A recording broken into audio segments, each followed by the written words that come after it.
Perkenalkan, nama saya Kevin Sinaga, NIM 12033131303, mata kuliah Profesi Kependidikan.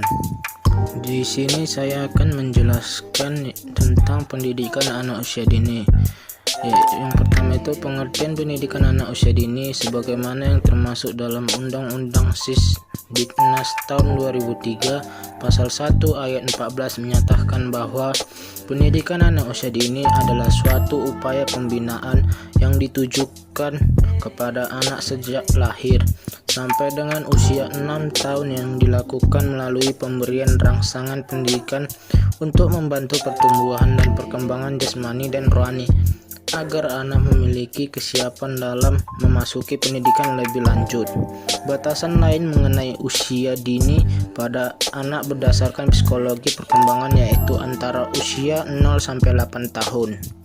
Menurut Montessori, paling tidak ada beberapa tahap perkembangan anak usia dini.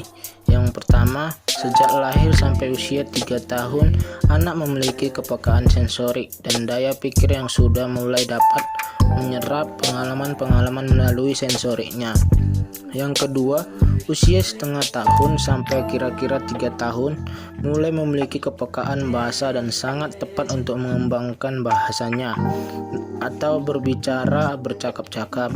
Yang ketiga, masa usia 2 sampai 4 tahun, gerakan-gerakan otot mulai dapat dikoordinasikan dengan baik untuk berjalan maupun untuk banyak bergerak yang semi rutin dan yang rutin, berminat pada benda-benda kecil dan mulai menyadari adanya urutan waktu pagi, siang, sore, malam.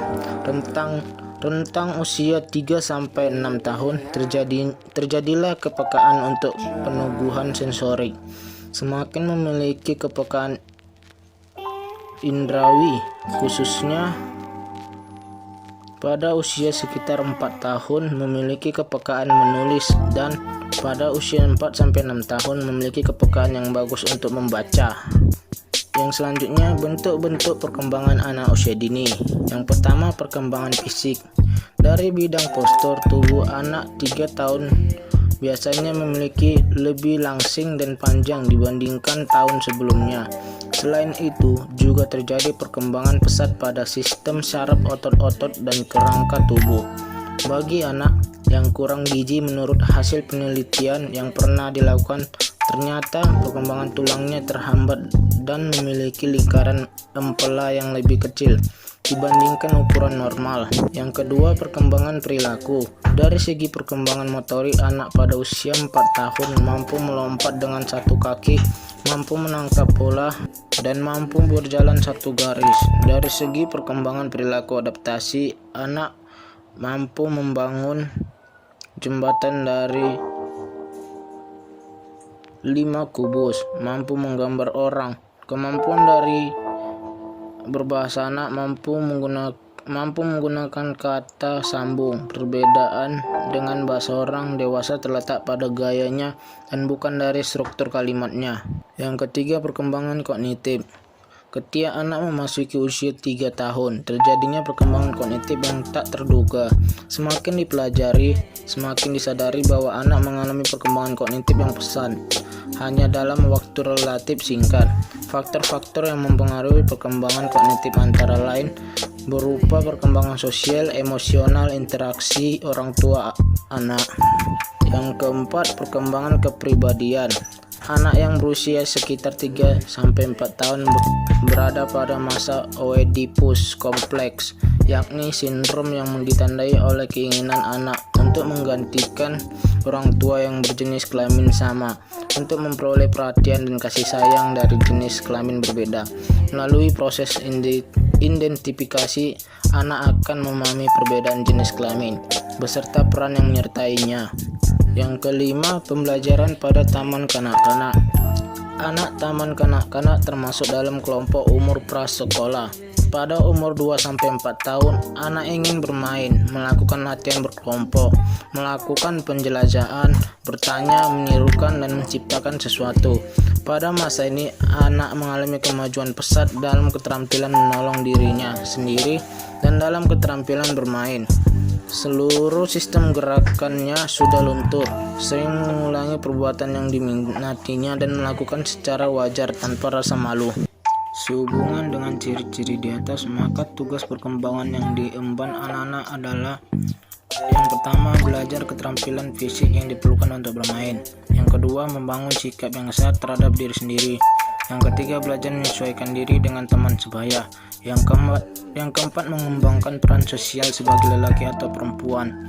Yang kelima, mengembangkan pengertian-pengertian yang diperlukan dalam kehidupan sehari-hari. Yang keenam, mengembangkan hati nurani, penghayatan moral dan sopan santun. Yang ketujuh, mengembangkan keterampilan dasar untuk membaca, menulis, matematika, dan berhitung. Yang kedelapan, mengembangkan diri untuk mencapai kemerdekaan diri. Yang selanjutnya, pembelajaran pada anak usia dini dapat dilaksanakan dengan menggunakan beberapa metode. Di antaranya yaitu yang pertama, bercerita. Bercerita adalah menceritakan atau membacakan cerita yang mengandung nilai-nilai pendidikan. Melalui cerita, daya imajinasi anak dapat ditingkatkan. Bercerita dapat disertai gambar maupun dalam bentuk lainnya seperti panggung boneka. Yang kedua, bernyanyi. Bernyanyi adalah kegiatan dalam melakukan pesan-pesan yang mengandung unsur-unsur pendidikan. Dengan bernyanyi, anak dapat terbawa kepada situasi emosional seperti sedih dan gembira. Bernyanyi juga dapat menumbuhkan rasa estetika. Yang ketiga, berdharma wisata. Berdharma wisata adalah kunjungan secara langsung ke objek-objek yang sesuai dengan bahan kegiatan yang sedang dibahas di lingkungan kehidupan anak. Kegiatan tersebut dilakukan di luar ruangan, terutama untuk melihat, mendengar, merasakan, mengalami langsung berbagai keadaan atau peristiwa di lingkungannya. Yang keempat, bermain peran. Bermain peran adalah permainan yang dilakukan untuk memerankan tokoh-tokoh, benda-benda, dan peran-peran tertentu sekitar anak.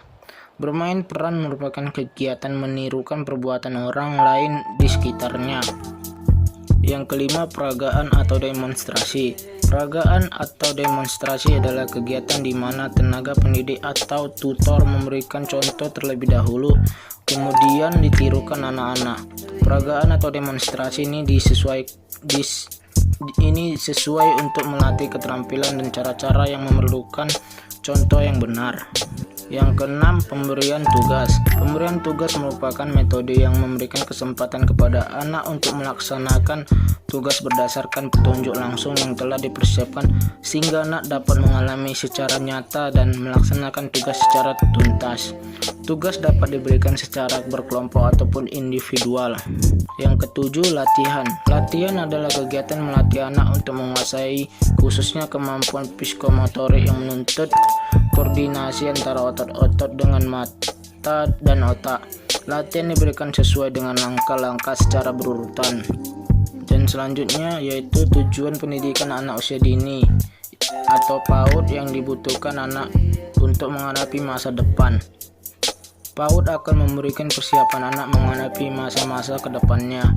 Yang paling dekat adalah menghadapi masa sekolah. Di lembaga pendidikan anak usia dini, anak-anak sudah diajarkan dasar-dasar cara belajar.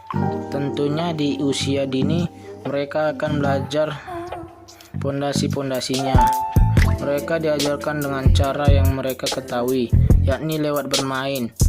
Tetapi bukan sekedar bermain, tetapi bermain yang diarahkan. Lewat bermain yang diarahkan, mereka bisa belajar banyak cara bersosialisasi, problem solving, negosiasi, manajemen waktu, resolusi konflik, berada dalam grup besar atau kecil, kewajiban sosial, serta 1-3 bahasa. Jadi di sini kesimpulannya yaitu pendidikan anak usia dini adalah suatu upaya pembinaan yang ditunjukkan kepada anak sejak lahir sampai dengan usia 6 tahun yang dilakukan melalui pemberian rangsangan pendidikan untuk membantu pertumbuhan dan perkembangan jasmani dan rohani agar anak memiliki kesiapan dalam memasuki pendidikan lebih lanjut. Perkembangan bahwa pendidikan dimulai sejak bayi lahir. Bayi pun harus dikenalkan pada orang-orang di sekitarnya. Suara-suara benda-benda, jejak bercanda dan bercakap-cakap agar mereka berkembang menjadi anak yang normal dan sehat. Metode pembelajaran yang sampai dengan tahun-tahun kelahiran sampai usia 6 tahun biasanya menentukan kepribadian anak setelah dewasa. Yaitu yang kedua, bentuk-bentuk perkembangan anak usia dini. Yang pertama, perkembangan fisik, 2 perkembangan perilaku, 3 perkembangan kognitif, 4 perkembangan pribadi, 5 pembelajaran pada teman kanak-kanak. Yang ketiga, pembelajaran pada anak usia dini dapat dilaksanakan dengan menggunakan beberapa metode, di antaranya yaitu 1. Bercerita, bernyanyi, ketiga berdama wisata, yang keempat bermain peran, yang kelima peragaan demonstrasi, yang keenam pemberian tugas, yang ketujuh latihan. Yang selanjutnya, tujuan pendidikan anak usia dini atau PAUD yang dibutuhkan anak untuk menghadapi masa depan, memberikan persiapan anak menghadapi masa-masa ke depannya. Yang paling dekat adalah menghadapi masa sekolah. Di lembaga pendidikan anak usia dini, anak sudah dapat diajarkan dasar-dasar cara belajar. Tentunya di usia dini mereka akan belajar fondasi-fondasinya. Selanjutnya, fase prasekolah. Yang pertama, perkembangan fisik, yang kedua perkembangan intelektualis, yang ketiga perkembangan emosional, yang keempat perkembangan bahasa, yang kelima perkembangan sosial, yang keenam perkembangan bermain, yang ketujuh perkembangan kepribadian, yang kedelapan perkembangan moral, yang kesembilan perkembangan kesadaran beragama, yang 10 karakteristik anak kreatif. Cukup sekian hasil pembahasan saya. Terima kasih.